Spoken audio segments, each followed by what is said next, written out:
Olá pessoal, tudo bom? Meu nome é Deise Malta Santos e hoje eu vim comentar uma notícia que saiu no programa da Fátima Bernardes, Encontro, na semana passada. Bom, eu vou colocar aí para vocês uma parte da reportagem que eles colocaram, para vocês terem uma ideia sobre qual que é o assunto que a gente vai estar abordando aqui nesse vídeo. Bom dia, Michele. Bom dia, Fátima. Bom dia, André. Bom dia, amiga. Você vai começar falando dessa história da velhice? Fiquei curiosa. Pois é, né? Muitos questionamentos em relação a isso e a gente vai matar a curiosidade e explicar tudo direitinho, né? Porque a OMS, gente, vai reconhecer a velhice como doença a partir do ano que vem. Essa é a notícia de hoje. Então eu vou chamar aqui quem entende tudo do assunto, é o Jorge Félix, nosso especialista em longevidade, porque ele sim, Fátima, vai explicar pra gente por que essa decisão. E Félix, onde você está? Bom dia! Por que essa decisão, se pode ter alguma consequência? Pois é, isso é o que diz a genética. E é o oposto, né, Michele, do que diz a minha área, a gerontologia, que estuda o envelhecimento.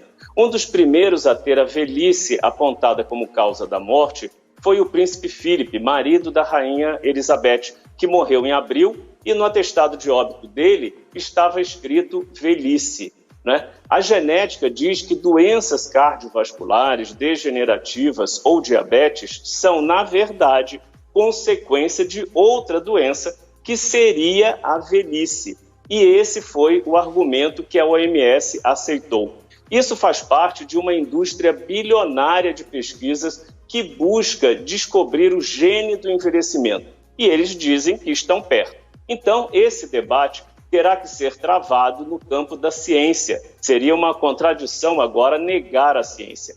Do ponto de vista da gerontologia, no aspecto social, o que eu posso dizer é que isso vai trazer uma insegurança jurídica muito grande para empresas, seguradoras, planos de saúde, mercado de trabalho, governos, né? E, por fim, eu queria destacar uma coisa, Michele. Essa informação veio a público pelas minhas pesquisas no campo da gerontologia da Universidade de São Paulo. É a universidade pública, portanto, trazendo isso ao conhecimento da sociedade. É importante, nesse momento que o país vive, político, a gente dar esse crédito para a USP. E a pergunta que fica é: por que essa decisão da OMS não estava sendo debatida? E estava, Michele, em segredo. Acho que a resposta a gente já tem, né, Fátima? Até nisso que você falou da indústria bilionária. Mas eu queria entender o que muda, assim, pra gente, assim. Porque, por exemplo, doenças cardiovasculares tem jovens que têm. Diabetes tem jovens que têm. Várias doenças atribuídas à velhice tem também em pessoas jovens. O que muda a partir do momento que a OMS decide que velhice é doença?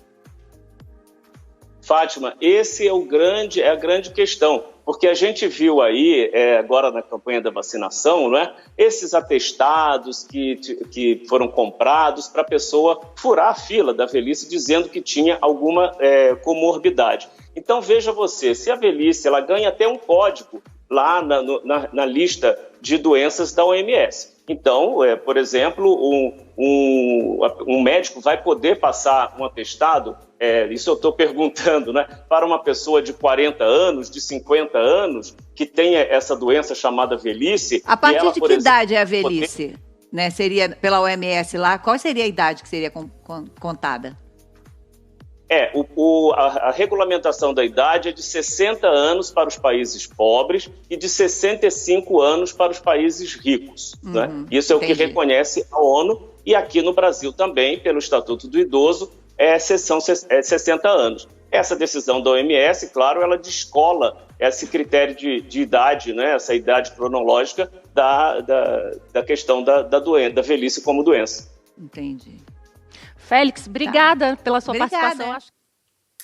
Bom, gente, como vocês viram, o programa colocou de uma forma muito simplista que a Organização Mundial da Saúde vai passar a considerar o envelhecimento como uma doença, tá? Só que, nesse aspecto, a gente tem que considerar algumas coisas. Primeiro, essa discussão da OMS, ela não é de hoje, já tem vários anos que a OMS, e tem vários artigos também que a gente pode, vou colocar alguns artigos aqui para vocês, que já tem relatado essa questão do processo do envelhecimento e dessas alterações fisiológicas do nosso organismo. Então, por exemplo, uma célula de um indivíduo idoso, ela não vai funcionar da mesma forma do que uma célula do indivíduo jovem.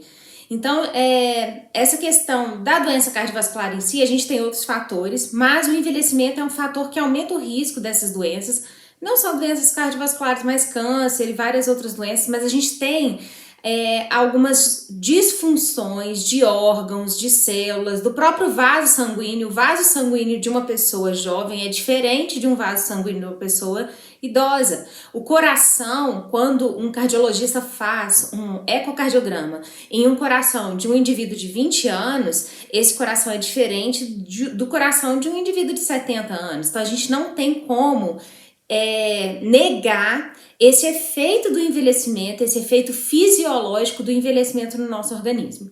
E quando o programa fala sobre classificar como doença, na verdade o CID, que é esse código, essa classificação, é uma classificação internacional de doenças e problemas relacionados à saúde.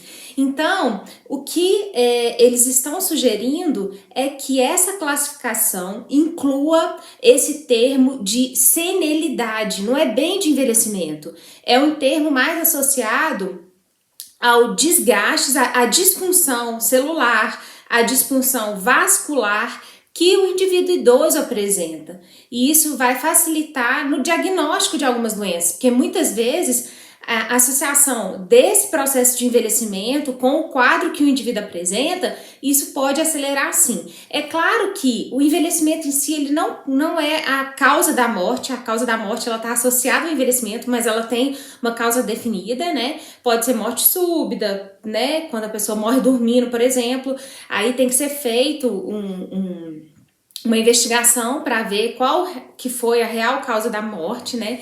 E aí, no caso do programa, eu acho que eles colocaram de uma maneira muito simplista. O professor que comentou a matéria é de uma área mais social, então eu achei que talvez essa abordagem ela não foi muito informativa. Então é importante a gente não sair divulgando. Eu vi algumas pessoas postando em redes sociais, criticando a OMS. A OMS já tem sido bastante politizada, né, nessa fase aí de epidemia de Covid e tudo mais. Então, tomar muito cuidado com a divulgação desse tipo de informação, procurar se informar um pouco mais antes de sair divulgando estas informações. Eu espero ter ajudado vocês. Vou colocar mais uns artigos, mais umas referências aí para vocês a respeito desse tema. Quem tiver interesse para procurar mais aí, se informar e se atualizar sobre isso.